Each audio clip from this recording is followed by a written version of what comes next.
Assalamualaikum warahmatullahi wabarakatuh. Perkenalkan, nama saya Putri Koda Ramadhania, NIM 202115031.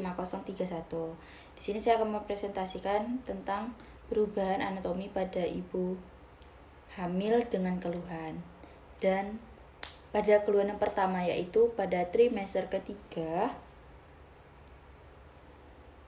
Nah, pada trimester ketiga itu kepala bayi menekan pada pelvis dan menghambat pembuluh darah, kemudian pembuluh darah melakukan pelebaran yang disebut dengan varises. Dan yang kedua itu preeklamasi adalah protein urin yang tinggi yang membuat kaki ibu hamil membengkak. Awalnya dari kecil sehingga membengkak gini. Nah, selanjutnya yaitu kaki ibu hamil bengkak juga dikarenakan pembuluh darah tertekan oleh janin.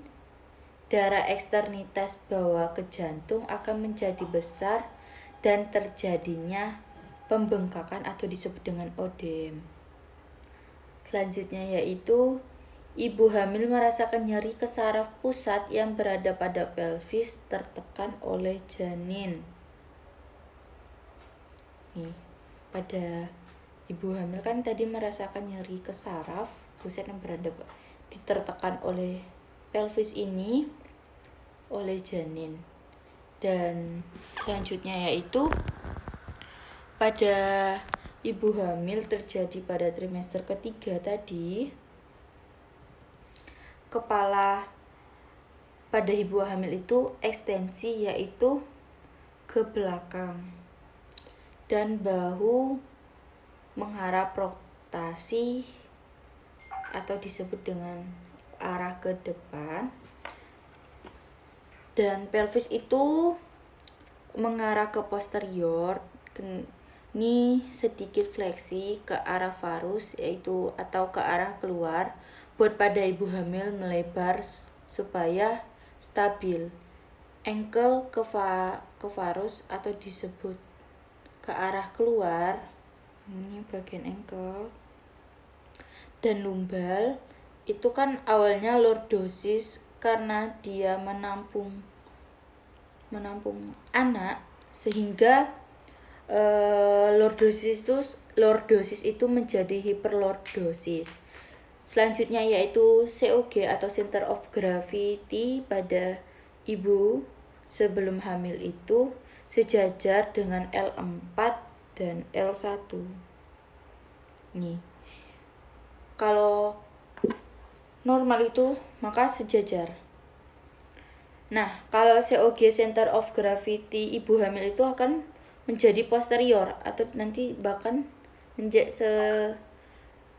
mengarah ke posterior. Jadi ini perubahan ibu normal dan ibu pada hamil. Selanjutnya yaitu otot yang berkontraksi pada ibu hamil itu musculus erector spina. Nah, otot yang kaku atau tadi yang hiperlordosis maka akan mengandung asam laknat yang berlebihan. Jadi, jika lumbal itu sering terjadinya kontraksi, maka otot pada bagian lumbal itu akan kaku atau disebut dengan jika lumbal tadi sering terjadinya awalnya lordosis itu akan menjadi hiperlordosis, maka sering terjadinya kontraksi sehingga otot pada lumbal itu akan menjadi kaku. Nah, pada otot yang kaku tadi itu akan mengandung asam laknat yang berlebihan. Mungkin hanya itu yang dapat saya sampaikan, kurang dan lebihnya saya mohon maaf. Wabillahi taufiq wal hidayah. Wassalamualaikum warahmatullahi wabarakatuh.